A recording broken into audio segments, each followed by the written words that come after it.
સો Radhe Radhe guys, આજે મારા બ્લોગની શરૂઆત થઈ છે હેરિસના ઘરથી. અને સો અત્યારે હું અને હેરિસ જવાના છીએ. ક્યાં જાઉં છું એ અમને ખબર નથી, બટ બ્લોગ એન્ડ સુધી જોજો, મજા આવશે. તો અત્યારે હું ને હેરિસ ઘરેથી નીકળી ગયા છે. અમે જવાના છીએ અત્યારે અમારા ક્લાયન્ટ્સને મળવા, શૂટિંગ માટેને એ લોકોની રિક્વાયરમેન્ટ હતી એટલે મળવાની એ લોકોને સમજાવવા જઈ રહ્યા છે. તો ચાલો હવે તમને બતાવું ક્યાં ક્યાં જઈએ. સો ગાઈઝ, અત્યારે હું ને હેરિસ આવ્યા હતા કેવલ કટલેરી અને નિરાલી ફેશનમાં, જે આપણા માંગનાથ રોડ ઉપર વલ્ભાશ્રી કોમ્પ્લેક્સમાં આવ્યું છે. બટ કેવલ કટલેરીવાળા ભાઈ નથી, નિરાલી ફેશનવાળા ભાઈ થોડાક બિઝી છે. તો ચાલો હવે એને થોડીક વાર પછી મળી લે અને પછી આગળ જઈએ. તો ગાઈઝ અત્યારે જો ધ્રુવીન ગયો છે નીચે ગાડી લેવા, અને હું બહાર ઊભો છું ને રાહ જોઉં છું. એમાં આવશે અંદરથી ગાડી લઈને. આવ્યા કાકા આપણા મજામાં? કાકા દર વખતે આવે ને ત્યારે કાકાને મળીએ. હો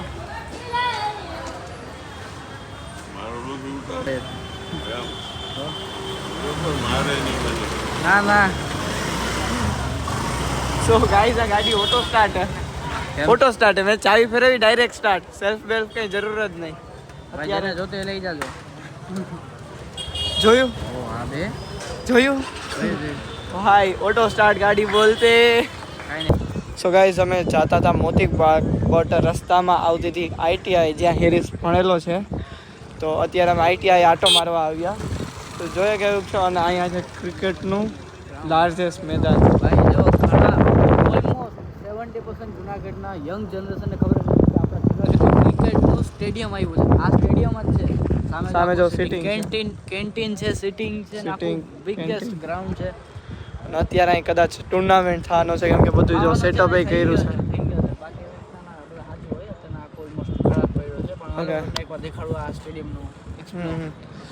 તો કાંઈ વાંધો નહીં, આગળ હજી સ્કૂલે બતાવું તમને કેવી જ એવી સ્કૂલ જે જુનાગઢની સૌથી ફેમસ છે.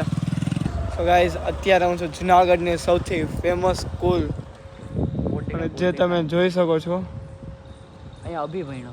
અને આ સ્કૂલનું નામ શું છે તે તમારે અત્યારે કોમેન્ટમાં ગેસ કરવાનું છે. બોર્ડ દેખાણો નંબર સહી બ્લર કરી નાખીશ બોર્ડ. શું કામ હે? કાંઈ વાંધો નહીં, તમે સ્કૂલનું નામ વાંચી જ શકો છો. સો આ સ્કૂલ જુનાગઢનું, તમે આ સ્કૂલનું નામ સાંભળ્યું છે કે નહીં? કોમેન્ટમાં yes or no no answer આપજો. પથરાથી બનાવેલું હેન્ડમેડ છે, મશીનરી વાળું. અને આજે સળિયા છે ને જારી, એ ટાઈમની ઓરિજિનલ વર્કિંગ છે કે બંધ થઈ ગઈ છે હવે? તો છે અભિભયનો હજી આ સ્કૂલમાં ભણે છે. હજી ભણે છે ભાઈ. જુનાગઢની ઓલ્ડેસ્ટ સ્કૂલે ગણી શકીએ. અને જુનાગઢના બિલિયનર કરોડપતિ જે કહી શકીએ, ધીરુભાઈ અંબાણી પણ અહીંયા ભણ્યા. સ્કૂલ આવી. અચ્છા, અંદર આવી. હા હા. આ શું છે? આઈટીઆઈ. હા, આઈટીઆઈ. હા, ઓકે, ये गर्ल्स आईटीआई. અચ્છા, આ બધા હોસ્ટેલ. બોય કેટલું જૂનું છે આ બધું, ખંડેર છે. મારી ફાઈટી હતી જિંદગીમાં પહેલી વાર વાં થયો, જોઈ ગયો હતો. પૂછ જોઈ ગયો તો. આ મારે ખ્યાલથી આઈટીઆઈ છે, બટ આ તો સરકારી. ધીસ ઇઝ ન્યૂ આઈટીઆઈ શાયદ. આ કદાચ નવી આઈટીઆઈ, વાહે જૂની આઈટીઆઈ હતી. અને સો કાંઈ વાંધો નહીં, હવે અમે અહીંથી આગળ બહારની સાઈડ જઈએ.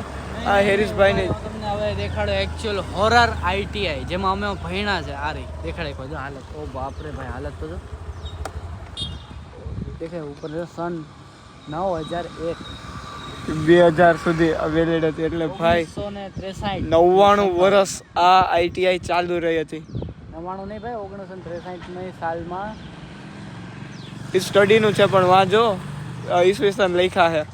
હા, એ તો છે. 9001 થી 2000 સુધી કન્ટિન્યુઅસલી ચાલુ રહી હતી. અને પછી પણ અહીંયા ભણવાનું ચાલુ છે. તો આપણા હેરિસભાઈ અહીંયા જ ભણેલા હતા. અને સો ફાઇનલી તે ક્લોઝ થઈ ગઈ છે. હવે આ પૂરી થઈ ગયા. જે પાછળ બિલ્ડિંગ છે એમાં ચાલતી નવી આઈટીઆઈ છે. અને ભાઈ આઈટીઆઈમાં તો જે યાદી કરી, મારી પાસે એક વિડીયો છે, હું તને આને વ્લોગમાં નાખી દઈ. એમાં કેવું થયું હતું કે 15મી ઓગસ્ટ હતી અને અમે લોકો આઈટીઆઈમાં ધ્વજવંદન કરવા આવ્યા. અને થઈ ગયું એવું કે ધ્વજવંદન કરતાં અમે પછી રૂમમાં ક્લાસીસમાં વહી ગયા હતા. અને હું અને મારો મિત્ર ને અમે 2-3 જણા જ હતા. મારી ગાડી અહીંયા હતી અને ધ્વજવંદન કરીને બધે સર આખી આઈટીઆઈમાં ટોટલી કોઈ નહીં, ખાલી એક સિક્યોરિટી ગાર્ડ ને અમે 2 જ જણા. આખી આઈટીઆઈ ખાલી ને બધી જગ્યાએ તાળા ને મારી ગાડી તે અંદર ને. ભાઈ અમે કઈ રીતે બહાર નીકળ્યા જ ને એનો આખો મારો વિડીયો પડ્યો છે, હું તમને મોકલાવી. આજથી મારે 3 થી 4 વર્ષ પહેલાનો વિડીયો છે. ઓકે, સો કાંઈ વાંધો નહીં, ક્લિપ્સ નાખી દઈશ. અને સો હવે આપણે નીકળીએ. સો ગાઈઝ અત્યારે અમે આવી ગયા છે આપણા મોતીબાગ રોડ ઉપર બાઉદન કોલેજ પાસે મંચુરિયન સૂપ પીવા માટે દાસારામ સૂપમાં. અને અહીંનો મંચુરિયન સૂપ બહુ મસ્ત આવે છે, તો ચાલો મંચુરિયન સૂપ પીએ. તો ગાઈઝ અત્યારે મંચુરિયન સૂપ આવી ગયો છે અને આ જો દાસારામ સૂપ છે ભાઈ, અહીંનો મંચુરિયન સૂપનો અલગ અલગ જે સૂપ છે બહુ મસ્ત ના મળે છે. તો તમે પણ એકવાર જરૂરથી આવજો ને આવ્યા હોય તો કોમેન્ટ કરી દેજો. સો પછી હું આવી ગયો છું ટ્રેન્ડી ફૂડ અર્જુનને મળવા. તો કેમ છો ભાઈ, મોજ ને? કલર તો વહી ગયો એમ તો થોડો ઘણો. કેમ છે મોહિત, મોજ ને? હે સ્ટોરીના ફોટા જોયા તો પૂરો પૂરો હતો. હા હા. શું થયું પછી આ સ્ટ્રોબેરીનું? કરવાનું હોય ને આપણે સ્ટ્રોબેરી મોલમાંથી લેવી પડે એવું કંઈક. અચ્છા અચ્છા. બાકી ગરમીના સિઝનમાં કોઈ તો ચાલો આગળ મળીએ. અહીં થોડુંક ડિસ્કશન કરવા આવ્યા છે.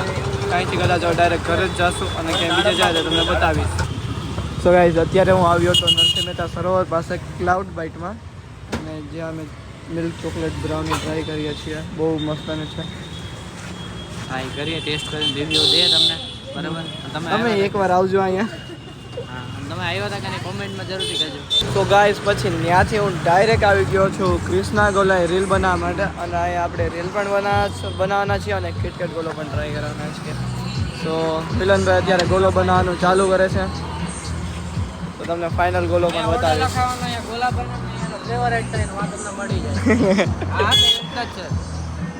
સો ગાઈઝ ફાઇનલી કિટકેટ ગોલો બની ગયો છે, જે તમે જોઈ શકો છો કેવો મસ્તનો છે. મિલનભાઈની કારીગરી છે, ઓફકોર્સ મસ્તનો હોવો જ જોઈએ કાં. તો ચાલો હવે અમે ટેસ્ટ કરીએ. તો ગાઈઝ આજનો વ્લોગ તમને ગમ્યો હોય તો મારા વિડીયોને લાઇક કરી દેજો અને યુટ્યુબ ચેનલને સબસ્ક્રાઈબ કરવાનું ભૂલશો નહીં. આપણે મળીએ નેક્સ્ટ વ્લોગમાં. રાધે રાધે.